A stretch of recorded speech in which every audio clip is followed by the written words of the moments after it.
Assim ao Rei eterno, imortal, invisível, Deus único, honra e glória pelos séculos dos séculos. Amém.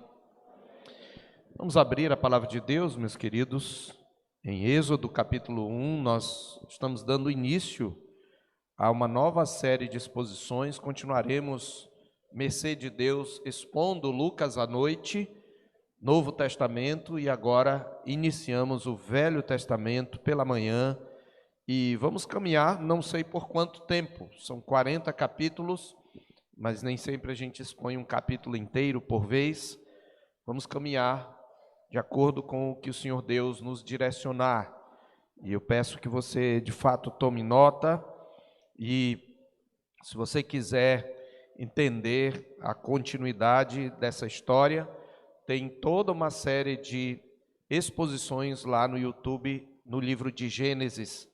A gente vai ver a mesma agora pela manhã, algumas conexões que já são estabelecidas aqui, e é interessante. Eu sugiro aí que você maratone aí o livro de Gênesis. Não vai dar para fazer isso num dia, mas dá para você, colocando numa velocidade maior, assistir a todas as mensagens para ficar na sua mente, para você entender que é uma história, como nós veremos, contínua.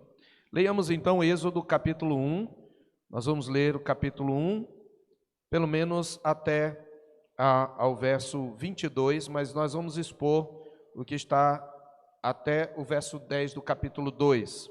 Então o texto é Êxodo 1, 1 até o 2, 10. Êxodo capítulo 1, verso 1 ao capítulo 2, verso 10, e o título da nossa mensagem é Deus edifica uma grande nação. Deus edifica uma grande nação. Assim diz a palavra do Senhor. São estes os nomes dos filhos de Israel que entraram com Jacó no Egito. Cada um entrou com sua família: Ruben, Simeão, Levi e Judá, Issacar, Zebulon e Benjamim, Dan, Naphtali, Gade e Aser. Todas as pessoas, pois, que descenderam de Jacó foram 70. José, porém, estava no Egito. Faleceu José e todos os seus irmãos e toda aquela geração.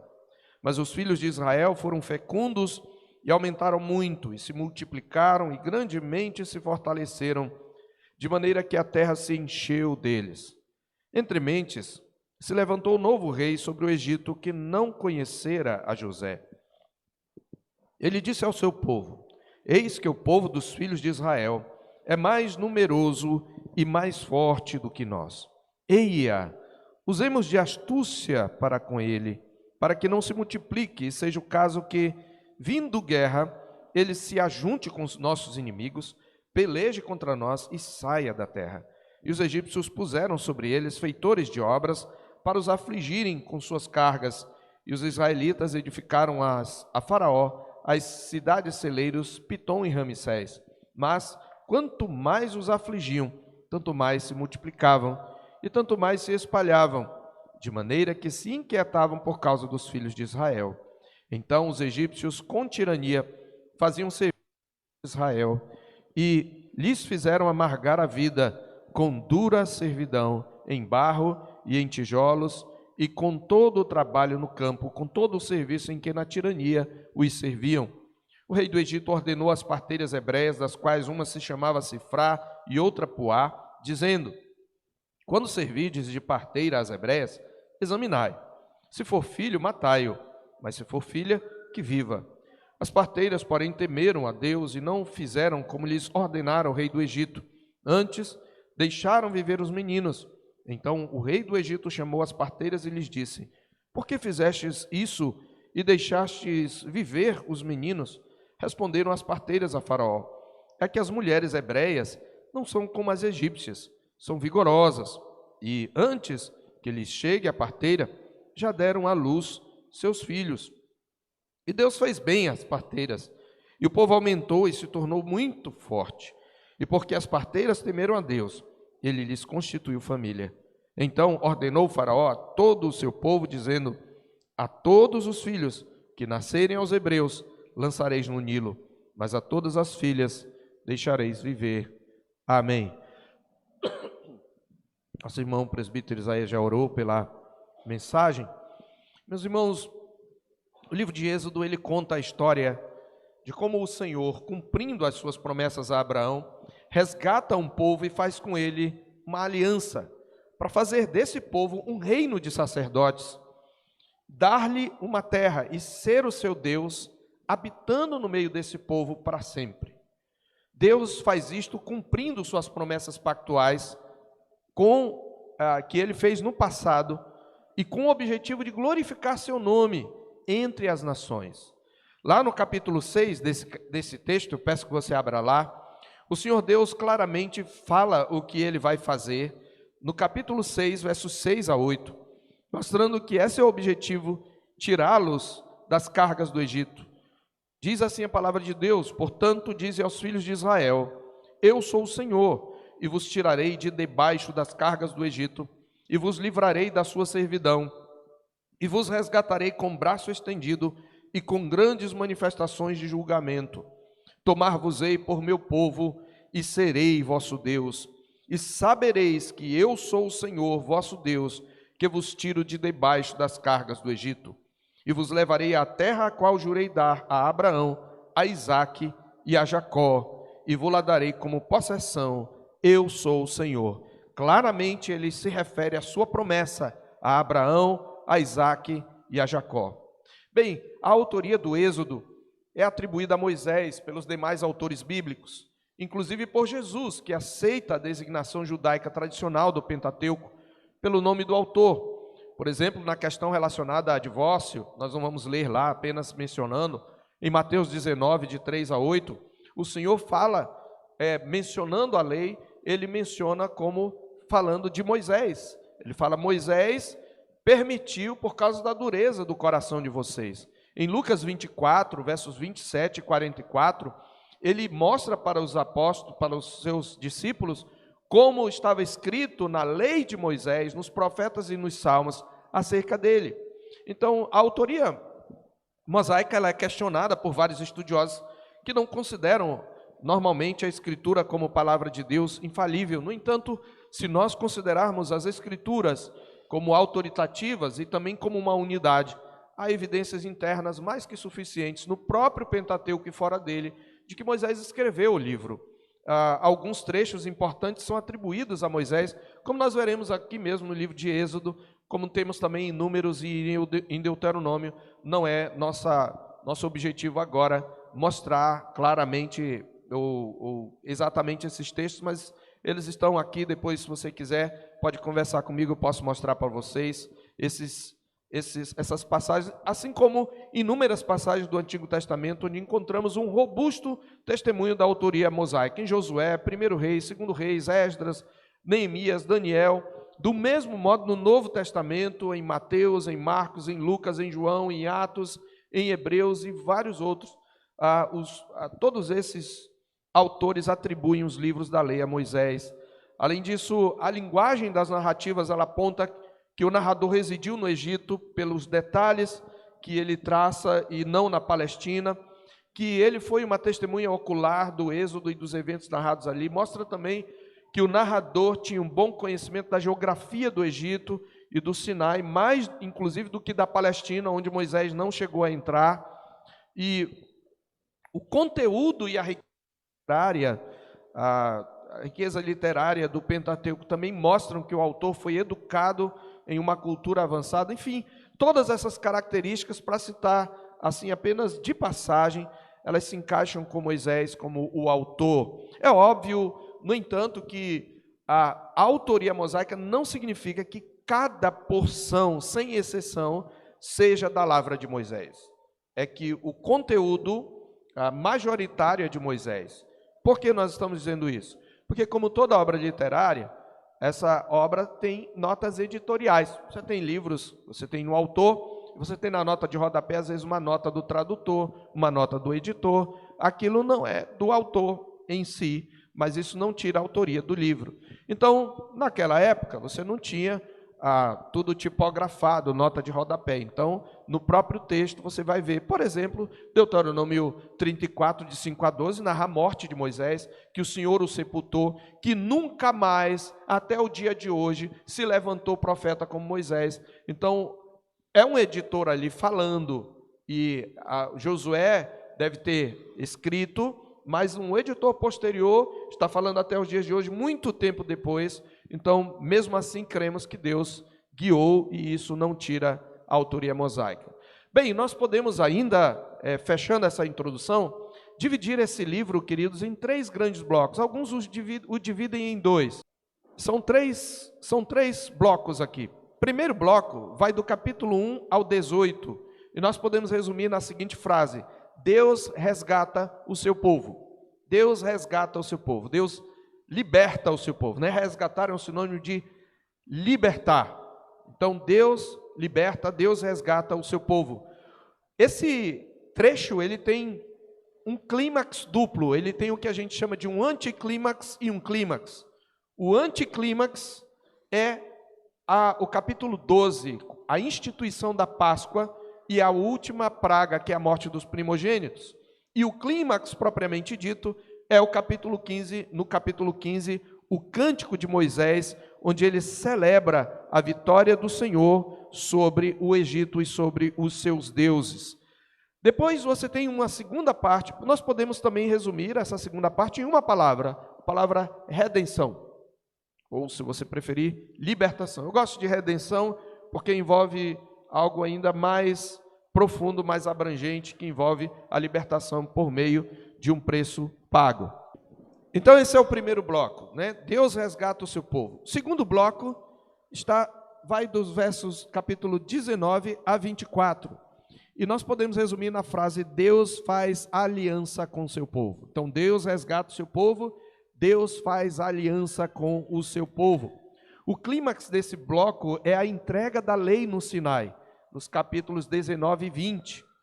Ainda podemos também resumir em uma palavra, a palavra aliança.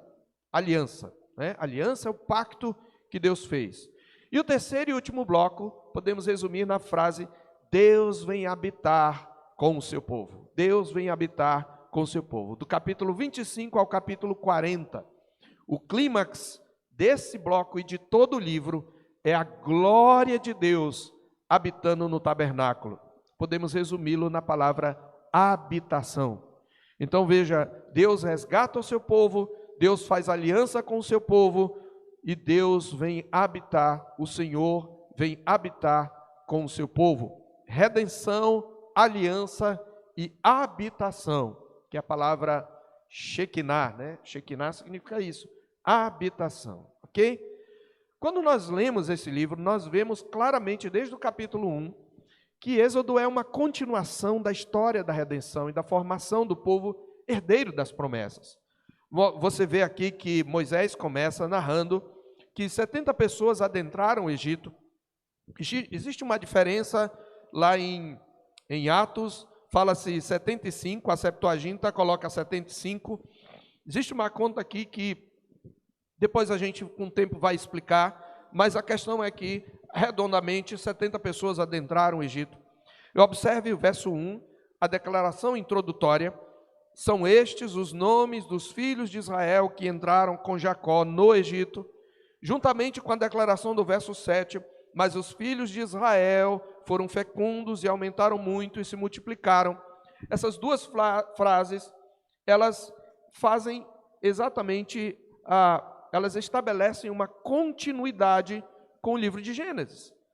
Jacó entrou, ele está revisando, relembrando aquilo que nós vimos lá em Gênesis 46, eu quero que você abra lá, versículos 26 e 27. Gênesis 46, versos 26 e 27. Está escrito: todos os que vieram com Jacó para o Egito, que eram seus descendentes, fora as mulheres dos filhos de Jacó, todos eram 66 pessoas. E os filhos de José, que eles nasceram no Egito, eram 2. Todas as pessoas da casa de Jacó que vieram para o Egito foram 70. Há um comentarista que diz que os 75 é porque se acrescentam os filhos de Manassés e Efraim. Essa é uma explicação possível. Mas aqui são 70, porque 66 entram, mas tem mais Jacó, mais José e mais seus 2 filhos, vai dar 70, certo? No capítulo 50, também, no verso 26, você vai ver que morreu José da idade de 110 anos, e embalsamaram-no e o puseram no caixão no Egito. Mas observe que no verso 24, José diz a seus irmãos: eu morro, porém Deus certamente vos visitará e vos fará subir desta terra para a terra que jurou dar a Abraão, Isaque e Jacó. É interessante isso, e é importante que vocês saibam que o nome do livro no hebraico não é Êxodo, é um nome estranho. O nome do livro é a primeira frase do livro: e estes são os nomes. E estes são os nomes. Os judeus, os hebreus, né, os israelitas, judeus hoje, eles usam mais abreviadamente, eles chamam de Shemot, que é a palavra nomes, no plural. A frase é Ve'eler HaShemot, são estes os nomes. E é interessante isso porque geralmente os livros começam, o título dos livros, o livro de Gênesis é intitulado no hebraico no princípio, é a mesma coisa também, que é a primeira palavra do texto, certo? Mas é importante que com essa declaração inicial, Moisés quer ressaltar que se trata do mesmo povo, da mesma aliança, das mesmas promessas, agora com uma nova geração. É isso que ele vai mostrar. Moisés começa dizendo: olha, lembrem-se, ele está contando para os próprios filhos de Israel, lembrem-se, esses são os nomes de quem entrou no Egito, mas esses filhos de Israel, esses 70, se multiplicaram, cresceram muito, mas é o mesmo povo, são as mesmas promessas, é a mesma aliança. Aqui, portanto, nós temos um dos primeiros testemunhos da unidade pactual do povo de Deus em todas as eras. Isto é uma mensagem para nós. Nós somos os descendentes daquele povo, pela fé, porque cremos no Deus de Abraão. Esta é uma grande lição que temos aqui. E de onde vem a palavra Êxodo? Ela nos vem da Septuaginta, que é aquela tradução grega do Velho Testamento, bem antiga, que data entre os séculos 3 e 1. A palavra, o nome do livro é Exodus, que significa saída, e essa palavra é usada, Lucas usa vários trechos da Septuaginta. Lembra quando eles conversam com Moisés, com Jesus no Monte da Transfiguração, conversa com Moisés e Elias, ele conversa acerca da sua partida, ali é a palavra Exodus, ele está usando a versão Septuaginta, está ligando a morte de Jesus àquilo que vai acontecer aqui, a libertação do povo. Então, o povo de Deus é um só, é a mesma aliança, as mesmas promessas.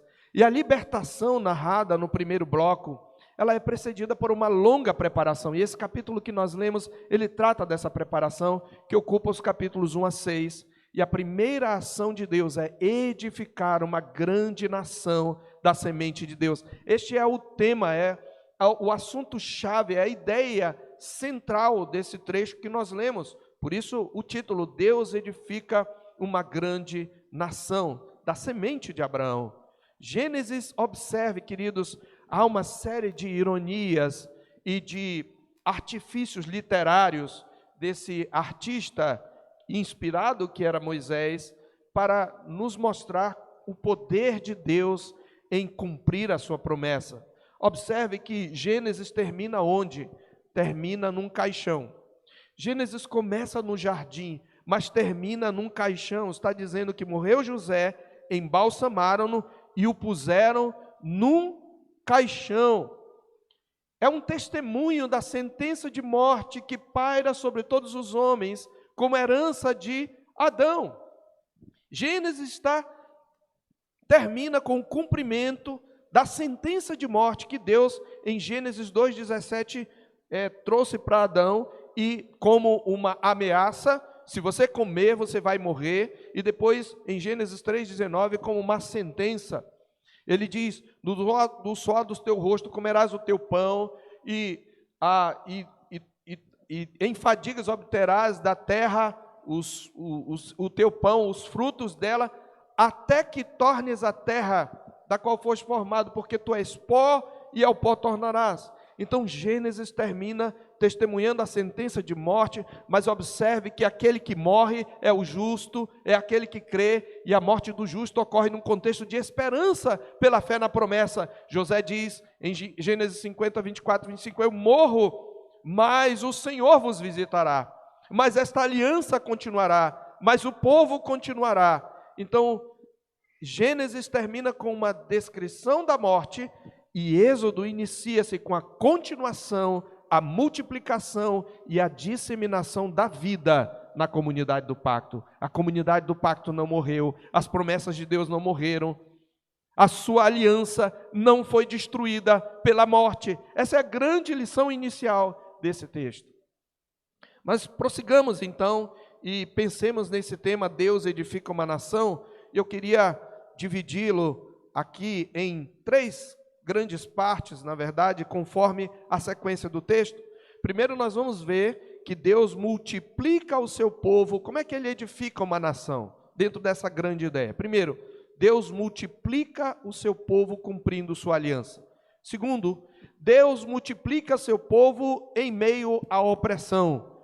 E terceiro, Deus suscita um libertador para o seu povo. É isto que nós vamos ver nesse texto. Primeiro, então, Deus multiplica o seu povo cumprindo sua aliança. Versos 7 a 12. Veja que ele diz, mas os filhos de Israel foram fecundos e aumentaram muito, e se multiplicaram, e grandemente se fortaleceram, de maneira que a terra se encheu deles. Eu não sei do que você lembra. Os filhos de Israel, você já ouviu essas expressões, essa fraseologia, com outro sujeito. Os filhos de Israel foram fecundos e se multiplicaram e grandemente se fortaleceram e a terra se encheu deles. O que você lembra? Gênesis 1, 22, Deus abençoando as criaturas, e Gênesis 1, 28, Deus abençoando o homem. Sede fecundos, multiplicai-vos, enchei a terra e sujeitai-a. O que Moisés está dizendo aqui é que Deus multiplica o seu povo, renovando as promessas e bênçãos criacionais. Esse é um subponto. Ele multiplica e renova as bênçãos criacionais. Os mesmos termos, inclusive no hebraico, queridos, eles estão sendo usados aqui. A palavra ser fecundo, a palavra multiplicaram, e lá no final a terra se encheu deles. Sede fecundos, multiplicai-vos, enchei a terra. A palavra sede fecundos traduz o verbo hebraico frutificar. Frutificai, multiplicai-vos e enchei a terra. Então há uma referência à aliança da criação, ou à aliança adâmica, e à aliança noaica, ou à aliança da preservação. Porque no capítulo 9, verso 1 de Gênesis, depois do dilúvio, Deus renova as bênçãos criacionais para com Noé, com as mesmas palavras: sejam fecundos, multipliquem-se, encham a terra. Deus renova suas promessas e bênçãos criacionais. E essa palavra encher a terra, ela traz a figura de um enxame. Literalmente, os filhos de Israel enxamearam a terra. Mas ele não cumpre apenas as promessas e bênçãos criacionais, ele cumpre também a palavra feita a Abraão e repetida a Isaque. Deus multiplica seu povo cumprindo a palavra feita a Abraão e repetida a Isaque e a Jacó. Você lembra quando ele chama Abraão em Gênesis 12, 3? Ele diz: farei de ti uma grande nação. E quando Jacó entra na terra em Gênesis 46, o Senhor renova essa promessa no verso 3. Ele diz: então disse, eu sou Deus, o Deus de teu pai. Não temas descer para o Egito, porque lá eu farei de ti uma grande nação. Deus está cumprindo a sua promessa a Abraão. Deus está cumprindo a sua promessa a Adão. Ele está renovando as suas bênçãos criacionais. Assim, a semente santa se multiplica e se fortalece. Mas ocorre uma tensão na narrativa. Algo acontece na narrativa. E o que acontece na narrativa? Entremente se levantou novo rei sobre o Egito, que não conhecera a José. Muitos estudiosos concordam que o período em que José esteve foi possivelmente o período em que um povo estrangeiro invadiu e dominou o Egito, os Ixos. E foi nesse período que José, especialmente o norte, na verdade, do Egito, e foi nesse período que José foi colocado como governador. E ao que parece, os egípcios retomam e expulsam os Ixos, e é claro, eles não querem que isso aconteça de novo, que um estrangeiro se fortaleça. E esse novo rei que chega, então, ele não conhece, porque é de um outro povo, na verdade, o povo egípcio propriamente, mas ele diz assim, olha, esse povo é mais numeroso que nós, ele é mais forte que nós. Eles não só eram numerosos, mas eram fortes, vigorosos. E diz, olha, vamos usar de astúcia para que ele não se multiplique, e seja o caso de que, vindo guerra, ele se ajunte com nossos inimigos e peleje contra nós e saia da terra. Ele pode ser um grande aliado de qualquer inimigo que quiser invadir o Egito. Veja qual é o que é que ele está atacando aqui. Não vamos deixar que ele se multiplique. Não vamos deixar que ele se multiplique. E eles escravizam os filhos de Israel, conforme o verso 11. O que está acontecendo aqui, queridos, de novo tem relação com Gênesis. Você lembra o que Deus falou em Gênesis 3,15? Porém, inimizade entre ti e a mulher, entre a tua semente e a semente da mulher, este te ferirá a cabeça e tu lhe ferirás o calcanhar. O que temos aqui é a semente da serpente atentando contra a semente da mulher. O Egito é um país, é uma nação, mas representa também, é um instrumento do poder de Satanás contra o povo de Deus, para que a semente santa não se multiplicasse. E ele usa duas estratégias, a opressão e a escravidão. Opressão e escravidão. Então esse é o primeiro levantar-se nesse texto. Duas vezes a semente da serpente vai se levantar contra a semente da mulher. Primeiro, ele usa opressão e escravidão como estratégias. Porém, tudo estava debaixo do controle do Senhor Deus. E apenas dois fatos são suficientes para provar esse controle divino sobre a história. Primeiro, o Senhor já havia anunciado a Abraão que a sua posteridade seria afligida e escravizada. Isso está escrito em Gênesis 15 e 13, e eu leio na Nova Almeida atualizada. Então o Senhor lhe disse, fique sabendo com certeza que a sua posteridade será peregrina em terra alheia, será reduzida à escravidão e será afligida durante 400 anos. Então fica claro que Deus já tinha estabelecido, inclusive ele diz, eles só vão voltar quando se encher a medida dos amorreus, em cuja terra você está agora, porque eles serão juízos sobre os amorreus. Então Deus tem o controle, mas há um segundo fato que mostra o controle de Deus sobre a história, que é também o segundo ponto da nossa mensagem que nós já anunciamos. Nós vimos, Deus multiplica o seu povo cumprindo suas promessas. Em segundo lugar, Deus multiplica o seu povo em meio à opressão. A opressão não impede a ação do Senhor. Observe aí, verso 12. Mas quanto mais os afligiam, tanto mais se multiplicavam e tanto mais se espalhavam, de maneira que se inquietavam por causa dos filhos de Israel. Quanto mais eles oprimiam, mais eles se multiplicavam. Presta atenção, povo de Deus. Um tirano, anti-Deus, que dominava um sistema politeísta, pagão. Presta atenção, povo de Deus, o Senhor está falando. Se levanta e diz, nós vamos oprimir. Mas diz, quanto mais eles oprimiam, quanto mais o povo de Deus era escravizado, mais se multiplicava e mais ele se fortalecia. Na verdade, queridos, o poder do reino de Deus aqui é manifesto de maneira mais evidente no fato de que o crescimento e o fortalecimento do povo era diretamente proporcional ao crescimento da oposição. Quanto mais oprimiam, tanto mais se multiplicavam.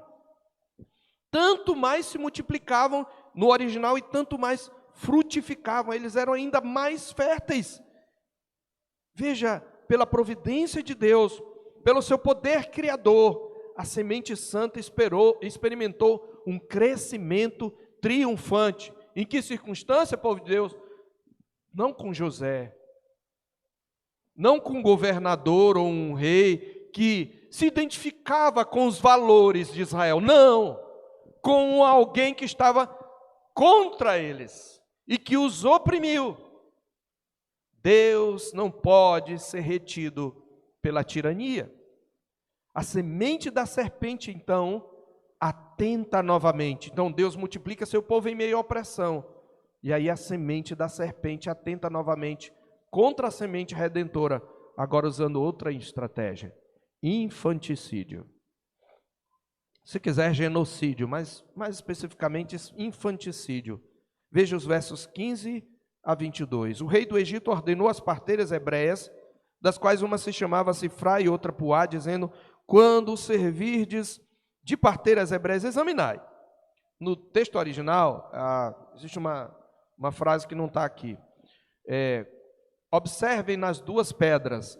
Geralmente as mulheres elas ficavam entre duas pedras, né, numa posição de provavelmente agachadas, e era assim que saía o filho.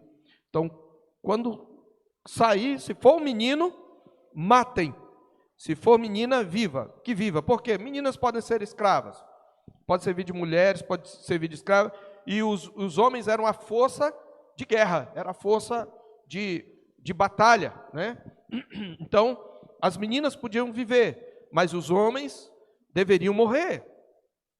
Porém, o que Deus faz? De novo, isso não pode impedir. Deus preserva o seu povo.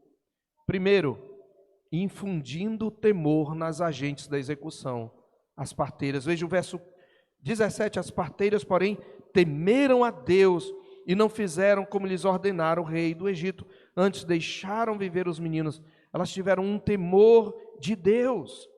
E o rei do Egito então chama a parteira: e por que vocês estão deixando os meninos vivos? Aí elas dão uma desculpa: é uma mentira. E tem muita gente que tem muito problema com esse texto. Ah, pastor, as mulheres mentiram. É verdade, elas mentiram. As mulheres são vigorosas e antes que chegue a parteira, elas já deram a luz. A gente não, quando a gente vê, o menino já foi. Mas pastor, elas mentiram e Deus fez bem as parteiras. Diz que ele inclusive deu a elas, constituiu família. Mas por quê? Olha o texto. Não foi porque elas mentiram. Foi porque elas temeram a Deus. Foi o fato delas livrarem as crianças, de não darem. A questão da desculpa delas é outra questão. Nós somos assim. Nós somos seres ambíguos. Nós fazemos coisas virtuosas e queremos ser reconhecidos por elas, mas às vezes na mesma coisa virtuosa que fazemos, nós pecamos muitas vezes. Correto? Isso acontece conosco. Mas geralmente quando é com os outros a gente... Não, a questão aqui, queridos, o que está sendo elogiado não é a mentira delas, é o ato delas deixarem com vida. Esse é o ponto. É aqui que é a questão. Então Deus preserva o seu povo. Elas não são elogiadas e abençoadas por sua mentira, mas pelo seu temor a Deus ao preservar as crianças. Um certo comentarista, ele diz que nós temos nesse quadro uma arena na qual colidem imensas forças de opressão e revolta. E essa recusa das parteiras em executar as crianças é o ponto alto da história. Você tem aqui nascimento e sobrevivência. E esse nascimento e sobrevivência, ele vai culminar na aparição de Moisés. Ah, meus irmãos, que o Senhor igualmente, aqui um parênteses, que o Senhor igualmente infunda temor nos muitos agentes da morte que hoje trabalham no incentivo, no patrocínio e na execução do assassinato de milhões de crianças no ventre de suas mães. Mas voltando para o nosso texto, a nota que salta no nosso texto é a resposta do Senhor à investida de Faraó. Qual é a resposta? Verso 20. E Deus fez bem as parteiras, e apesar da ordem de Faraó, o povo aumentou e se tornou muito forte. Aleluia.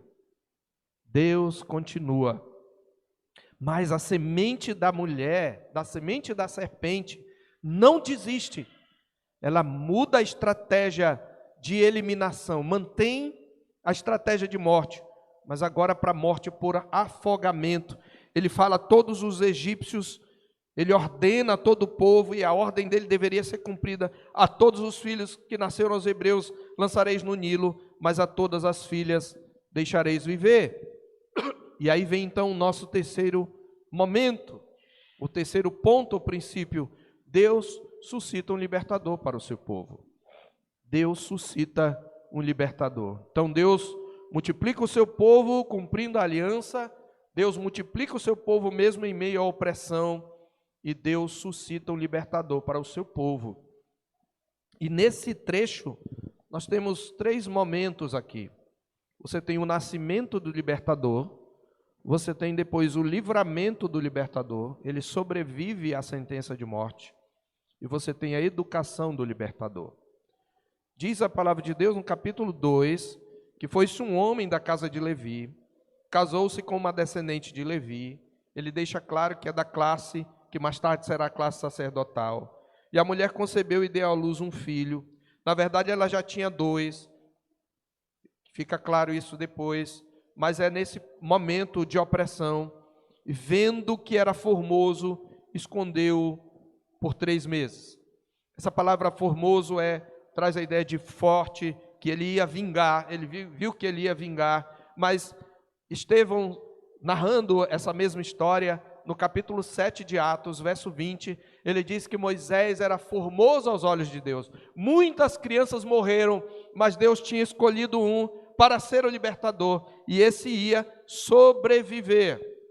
Isso não impediu que o povo de Israel crescesse, mas o Senhor preservou.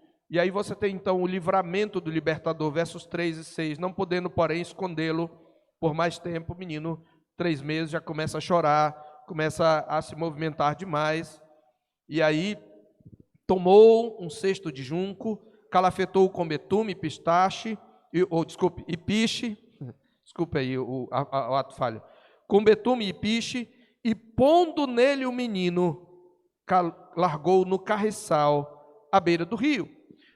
Não é como você viu no Príncipe do Egito, desenho que colocou o menino lá, e aí as ondas, né, do Nilo e os crocodilos querendo pegar os meninos, não tem nada disso. Ela colocou no meio de juncos, à beira do rio, era um lugar manso, e os juncos impedem o cesto de ir para lá e para cá. Então ele ficou meio que entre os juncos ali, preso, meio que escondidinho.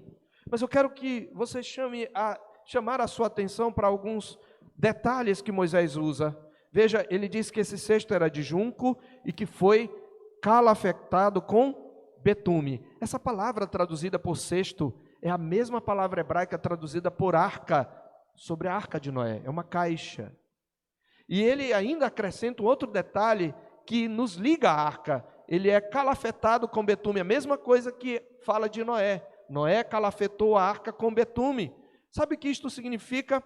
Ele está estabelecendo um paralelo com a arca de Noé, e está fazendo referência à aliança da preservação, a aliança noaica, onde 8 pessoas foram salvas através da água, pela palavra de Deus, conforme 1 de Pedro, capítulo 3, verso 20.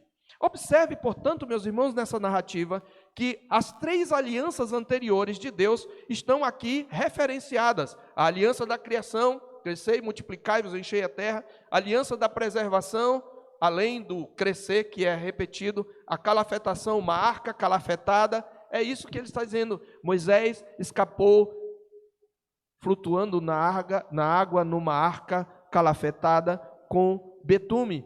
E a aliança da promessa feita a Abraão, de ti farei uma grande nação. Ironicamente, irmãos, Moisés é salvo através da mesma água na qual os bebês israelitas eram afogados. Aquela água foi um instrumento para a sua salvação. O que Deus está dizendo? Na sua palavra, Deus continua tendo domínio sobre a sua criação. Deus continua tendo domínio sobre as nações e sobre a história. Outra ironia ele é tirado das águas por quem? Pela filha do rei tirano que o assassinou. Presta atenção, povo de Deus. O tirano está lá e ele é salvo debaixo das barbas do tirano, pela filha do tirano, do genocida. Ela teve compaixão, diz o verso 6, que no verso 5 desceu a filha de Faraó, Miriam estava ali vigiando, e desce a filha de Faraó, parece até que era uma estratégia, não que ela esperasse que a filha de Faraó, mas que, quem sabe, alguma egípcia visse aquele menino e se compadecesse dele, porque tudo parece que tem um plano estratégico da parte de Joquebede e de Miriam. E a filha de Faraó desce para se banhar no rio. O rio era considerado divino, sagrado, era o rio da vida para os egípcios, e suas donzelas passeavam pela beira do rio, e ela vê o cesto no carriçal, envia a criada, abre e vê a criança, e o menino chorava e diz, e teve compaixão dele, e disse, este é menino dos hebreus. Como é que ela sabia que era menino dos hebreus? Provavelmente por causa da circuncisão. Eles eram circuncidados. Deus tem domínio sobre a criação, é o que está dizendo o texto. Deus tem domínio sobre as nações. Nenhum tirano pode impedir o avanço do seu reino. E aí, por fim, você tem a educação do libertador. A primeira parte dessa educação, dos versos 7 a 10. A menina diz à filha de Faraó, tu queres que eu vá chamar uma das hebreias que sirva de ama de leite e te cria criança? Isso era comum. Vai lá. E ela chamou quem? A mãe do menino. A própria mãe do menino vai criá-lo até que ele já seja grande. Ela o traz à filha de Faraó, da qual passou a ser ele filho quando ele já é grande. Portanto, deu tempo de Joquebede ensinar a Moisés as alianças, as promessas do Senhor, ensinar a Moisés a fé no Deus de Israel. E ela lhe chamou Moisés, porque das águas o tirei. Veja, olhe só como Deus é sábio, irmãos. Moisés foi educado por Joquebede na fé já vista, na fé no Deus da promessa, no Deus de Abraão. Mas ele é educado pela princesa em toda a ciência dos egípcios, como vai dizer Estevão em Atos 7, 22. Então, em sua soberania, o Senhor Deus preparou cuidadosamente o seu mediador, primeiro dando-lhe a educação, primeiro preservando-o da morte, salvando-o pelas mesmas águas que eram morte. Veja, o mesmo instrumento de morte é usado para preservar como instrumento de vida. Isso é a mensagem do Evangelho. E ele agora ensina a esse mediador a cultura dos egípcios, equipando-o desse modo para a grande missão que haveria de confiar de chefe e libertador, como Estevão fala em Atos 7:35. Então Moisés se tornou um estadista, poderoso em palavras e obras, de novo como fala Estevão em Atos 7:22. Faltava ainda uma etapa no preparo do libertador, como veremos. Mas Deus está fazendo caminhar a história. E eu quero então terminar trazendo aqui rapidamente 5 aplicações, queridos, 5 verdades que nós aprendemos na verdade nós relembramos, que nós já sabemos, mas nós precisamos, porque o nosso coração é duro, e vez por outra nós nos esquecemos disso. Principalmente quando parece demorar. Quanto tempo se passou? Arredondado, conforme a própria Escritura, 400 anos. A gente não quer esperar nem uma semana, né? 400 anos.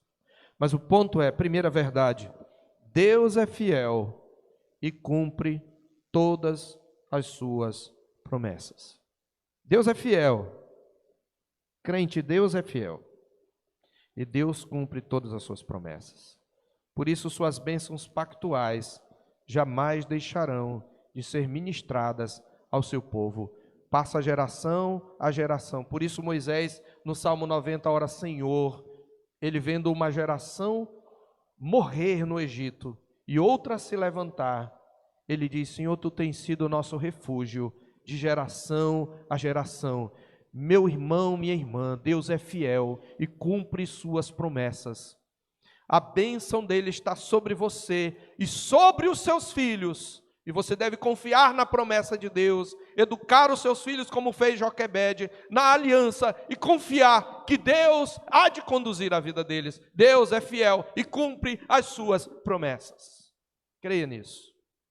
Segundo lugar, Deus é soberano e faz tudo no tempo por Ele determinado. Deus é soberano e faz tudo no tempo por Ele determinado.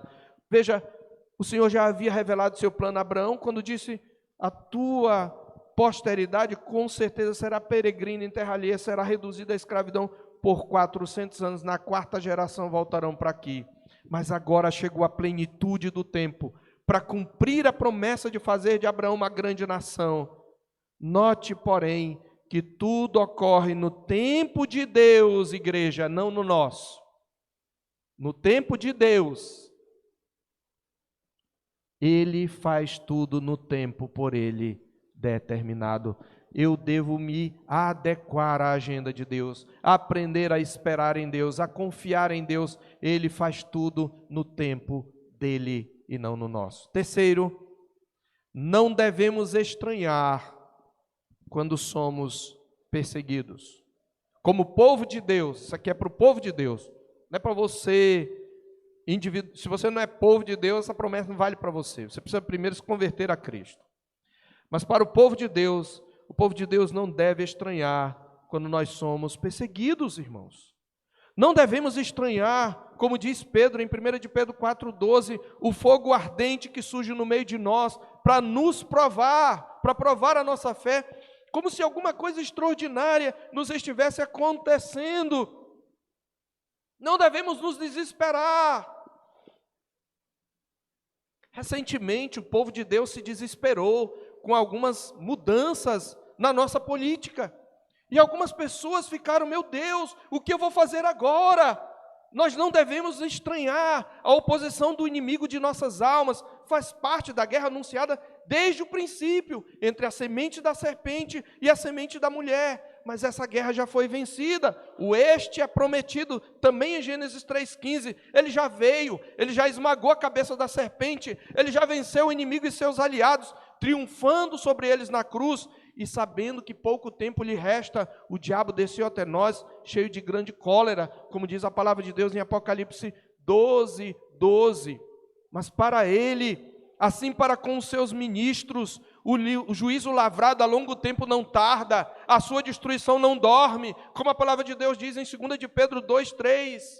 Por isso, meus irmãos, ao invés de nos desanimar, a oposição deve nos alegrar, pois ela nos faz coparticipantes dos sofrimentos de Cristo, para que também na revelação da sua glória nos alegremos exultando, como nos diz a Escritura em 1 de Pedro 4,13. Nós não devemos estranhar, nós não devemos nos vitimizar, nós não devemos nos amofinar, nós devemos nos alegrar, povo de Deus, quando somos perseguidos, quando o evangelho é perseguido, devemos nos alegrar, devemos nos entristecer por aqueles que estão perdidos, devemos nos entristecer pelo nome de Deus ser blasfemado, mas devemos nos alegrar por estarmos sendo perseguidos, porque isso nos torna coparticipantes da glória por vir a ser revelada.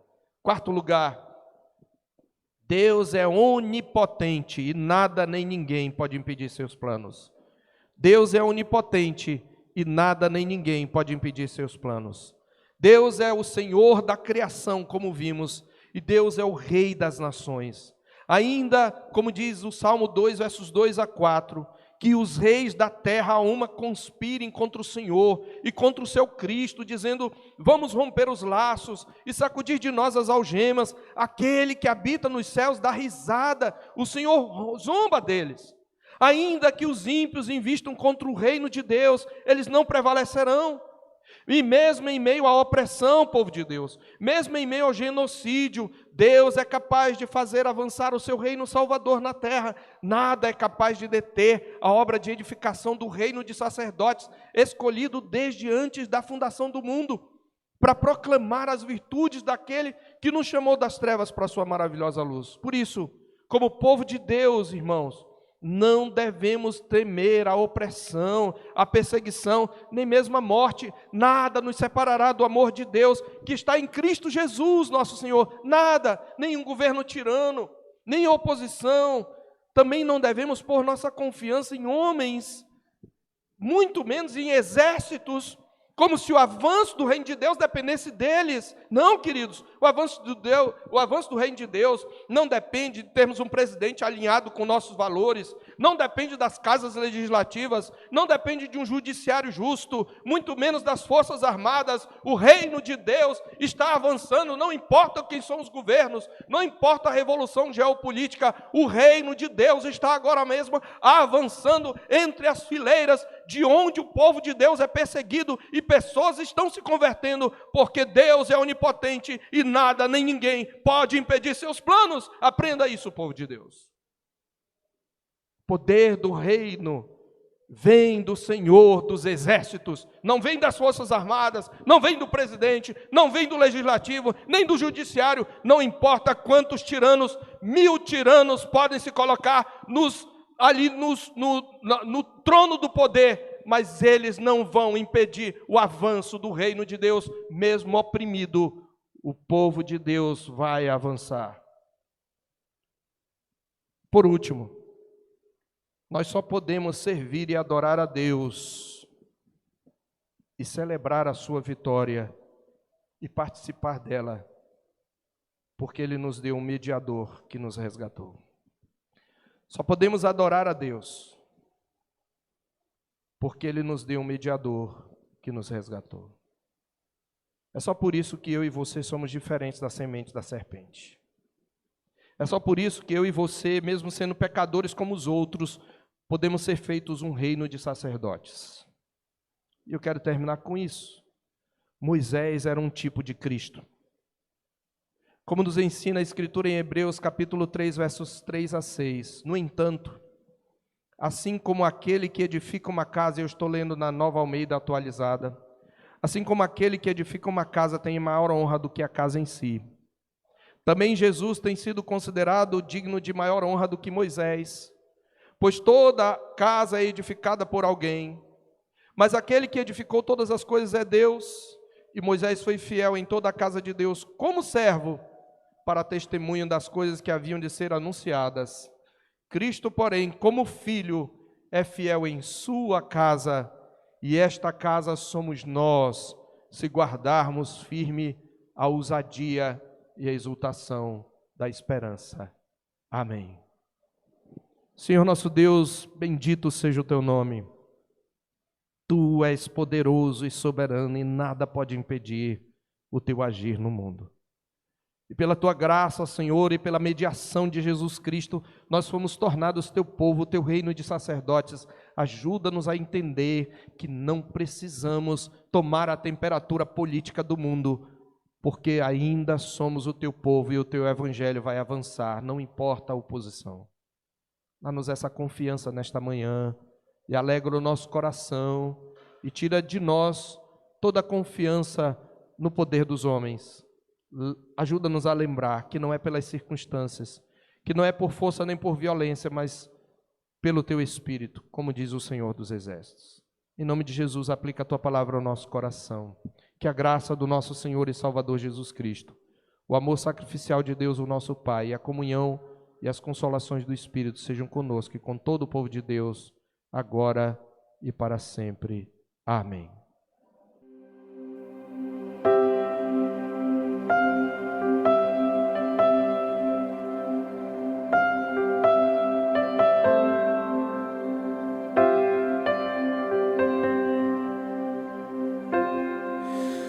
Tu és bem-vindo aqui.